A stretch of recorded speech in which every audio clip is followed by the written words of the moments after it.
جربتي العصير اللذيذ المنعش اللي كلنا بنحبه؟ يلا هعملهولك في البيت بطريقة حلوة جدا. اول حاجة كده معايا كيلو من الخوخ، هغسله كويس وهرفع حلة فيها مية. اول ما تغلي هنزل بالخوخ بتاعي حوالي 7 دقايق.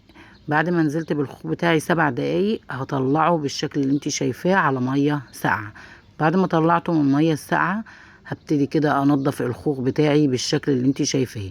عايزاه يطرى زي ما انت شايفه معايا كده اهوت، هقشره بالشكل دوت وهنزع منه البذره.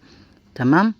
خلاص كده هعمل الكميه كلها بالشكل اللي انت شايفاه دوت. هتخلص بقى من القشر دوت، مش عايزاه. ونضفته كده من البذر، وهبتدي اجيب معايا كده دوره او شفشق الخلاط اللي انت عندك يعني. نزلت كده بكوبايه من الحليب ومعايا كوبايه من الزبادي. تمام.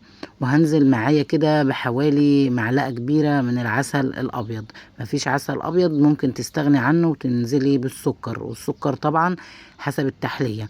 وهنزل بمعلقه كده من الكريم شانتيه ومعلقه من اللبن البودره. وطبعا هنا معايا كيس من جيلي الخوخ، هنزل بنص الكميه عشان انا كنت عامله كميه بسيطه. نزلت كده بنص كميه جيلي الخوخ، وهنزل عليهم بكوبايه من الخوخ اللي انا سلقته.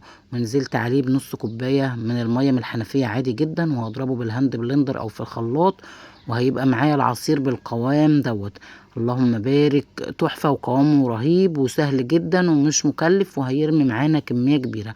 عملنا أحلى وأجمل عصير زبادو في البيت بطريقة بسيطة وموفرة، وموفر جدا وطعمه خطير.